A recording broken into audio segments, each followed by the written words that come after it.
दोस्तों, चाहे कुछ भी हो जाए, शिवलिंग पर ऐसा जल भूल कर भी कभी मत चढ़ाना। महाकाल शिव शंभू क्रोधित हो सकते हैं। आपकी पूजा भक्ति सब खंडित हो सकती है। सावन के पवित्र महीने में घर का ऐसा जल बहुत ही अशुद्ध होता है, गंदा होता है।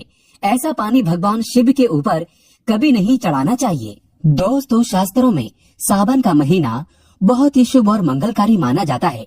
सावन के पवित्र महीने में सभी देवी देवता भगवान शिव की शरण में होते हैं। सावन के महीने का हर एक दिन उतना ही पवित्र माना जाता है जितना कि पवित्र गंगा जल। सावन सोमवार का व्रत रखने से संपूर्ण फल की प्राप्ति होती है। कुंवारी कन्याओं के लिए सावन सोमवार का व्रत बेहद ही शुभ माना गया है। इससे भगवान शिव की तरह ही एक अच्छे वर की प्राप्ति होती है।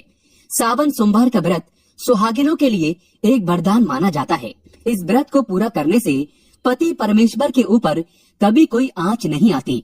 सावन का त्योहार भारत ही नहीं अपितु विदेश में भी बड़ी धूमधाम के साथ और जोरों शोरों के साथ मनाया जाता है। सावन में कावड़ यात्रा का बहुत अधिक महत्व बताया गया है। दोस्तों, अगर आपने एक बार कावड़ यात्रा कर ली तो समझो साक्षात भगवान शिव की कृपा आपके ऊपर बरसती है और भोले बाबा आपका कभी बुरा नहीं होने देते। अगर आपके माता पिता नहीं है और संसार में आपका कोई नहीं है तो आप जगत पिता शिव शंभू को अपना माता पिता मान सकते हैं। भगवान शिव अपने सच्चे भक्त की पुकार अवश्य सुनते हैं। दोस्तों, लेकिन क्या आप जानते हैं, सावन के पवित्र महीने में शिवलिंग पर घर का ऐसा जल भूल कर भी नहीं चढ़ाना चाहिए। घोर पाप माना जाता है। भगवान शिव क्रोधित हो जाते हैं। घर का ऐसा जल शिवलिंग पर कभी नहीं चढ़ाया जाता। दोस्तों, आगे बढ़ने से पहले अभी तक आपने हमारे चैनल को सब्सक्राइब नहीं किया है तो इस चैनल को सब्सक्राइब करके बेल आइकन जरूर दबाइएगा। सच्चे दिल से कमेंट बॉक्स में लिखे हर हर महादेव, ओम नमः शिवाय। भगवान भोलेनाथ के लिए एक लाइक तो बनता है। तो आइए शुरू करते हैं। दोस्तों, नंबर 1, मासिक धर्म के दौरान शिवलिंग पर जल नहीं चढ़ाना चाहिए। जल आप किसी और से चढ़वा सकते हैं। पूजा पाठ का आप पालन अवश्य करें, परंतु भगवान शिव की प्रतिमा को स्पर्श न करें। और वहीं कुंवारी कन्याओं को शिवलिंग पर जल अर्पित नहीं करना चाहिए। कुंवारी कन्याओं को हमेशा शिवलिंग के नीचे ही जल चढ़ाना चाहिए। दोस्तों, नंबर 2, सावन के पवित्र महीने में एक बार माता पिता के चरण गंगा जल से अवश्य धुलाना चाहिए। इससे आपके सभी बुरे पाप नष्ट हो जाते हैं। पितृदोष दूर हो जाता है। काल सर्प दोष दूर हो जाता है। इससे आपको धन, सुख, समृद्धि, ऐश्वर्य सब कुछ प्राप्त हो जाता है। जो व्यक्ति अपने माता पिता के चरणों को सावन में गंगा जल से धुला देता है तो वो स्वयं तीर्थ यात्रा कर लेता है। ऐसा व्यक्ति स्वयं श्रवण कुमार कहलाता है। शिव पुराण में वर्णित है, माता पिता की सेवा स्वयं भगवान शिव की सेवा मानी गई है। इसीलिए सावन के शुभ अवसर पर माता पिता के चरण गंगा जल से अवश्य धुलाना चाहिए। ऐसा व्यक्ति मोक्ष धारण करता है। दोस्तों, नंबर 3, सावन में तथा किसी भी अवसर पर शिवलिंग पर प्लास्टिक के बने धातु से जल अर्पित नहीं करना चाहिए। घोर पाप लगता है। शिव पुराण में बताया गया है कि शिवलिंग पर तांबे के बने पात्र से ही जल अर्पित करना चाहिए। बहुत ही शुभ और मंगलकारी माना जाता है।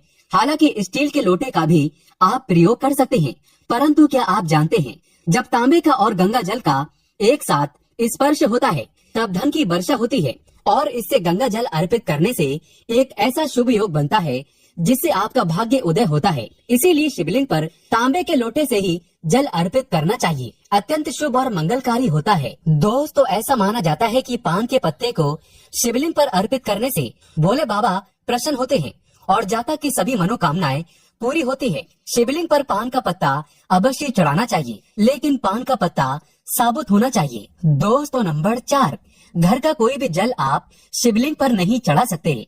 जानिए क्यों।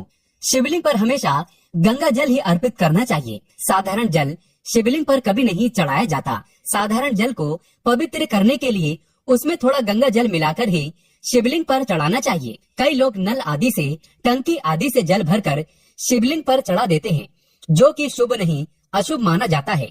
आप जो जल पीते हैं वो जल शिवलिंग पर कभी नहीं चढ़ाया जाता। इससे आपको फल की प्राप्ति कभी नहीं होगी। इसीलिए साधारण जल में गंगा जल अवश्य मिला लें, क्योंकि भगवान शिव गंगा जल के स्पर्श से ही शांत होते हैं। शिवलिंग पर गंगा जल चढ़ाने से व्यक्ति का भाग्य उदय होता है।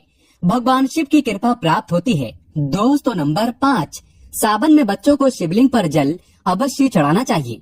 इससे भगवान शिव की तरह ही बच्चों का मन भी शांत होगा और वो आपकी बात भी मानेंगे। ऐसे में आपका बच्चा पढ़ाई में अव्वल होगा। इसीलिए बच्चों को शिवलिंग पर जल अवश्य चढ़ाना चाहिए। दोस्तों नंबर 6, अगर पूजा का लोटा खराब है तो उससे कभी भी जल नहीं चढ़ाना चाहिए। उस लोटे को तुरंत घर से हटा दें।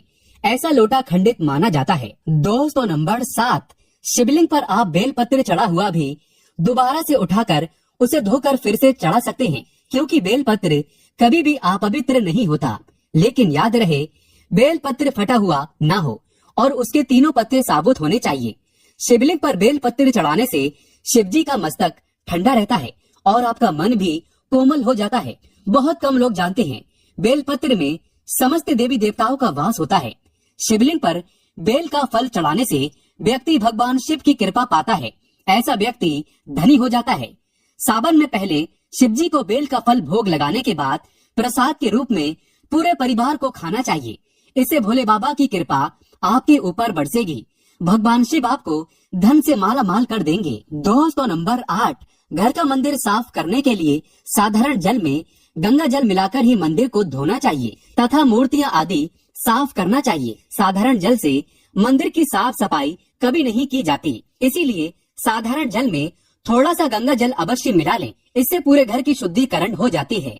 दोस्तों नंबर 9, शिवलिंग पर भांग धतूरा और सफेद फूल तथा सफेद मिठाई अर्पित करने से, दूध दही अर्पित करने से तथा शमी के पत्ते अर्पित करने से साक्षात भोले बाबा आपकी सभी मनोकामना पूर्ण करते हैं। दोस्तों शिवलिंग पर गन्ने का रस तथा शहद और गुड़ चढ़ाने से व्यक्ति के जीवन में मिठास आती है और मीठे पकवान दान करने से जीवन में कभी भी खटास की उत्पत्ति नहीं होती। दोस्तों साक्षात गुलाब में माता पार्वती का वास होता है, शिव परिवार का वास होता है। इसीलिए शिवलिंग पर गुलाब चढ़ाने से माता पार्वती की कृपा बरसती है, भगवान शिव की कृपा बरसती है। भगवान गणेश को गुलाब का फूल अति प्रिय है। इसीलिए गुलाब का फूल शिवलिंग पर अवश्य अर्पित करें। गुलाब का फूल समस्त देवों को अति प्रिय है। दोस्तों नंबर 10, शिवलिंग पर चढ़ाने वाला जल तथा दूध पैरों में नहीं आना चाहिए। घोर पाप माना जाता है।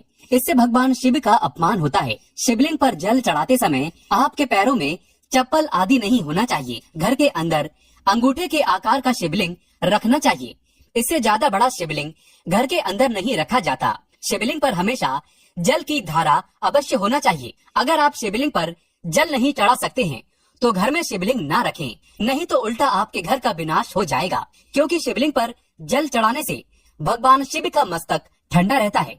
भगवान शिव शांत रहते हैं। शिवलिंग पर कई ऐसी शक्तियाँ, ऊर्जाएं होती हैं जिन्हें शांत करने के लिए गंगा जल की धारा अवश्य होना चाहिए। दोस्तों अगर आप भगवान शिव से प्यार करते हैं, शिव शंभू से प्यार करते हैं, तो सच्चे दिल से कमेंट बॉक्स में लिखें हर हर महादेव, ओम नमः शिवाय। बोले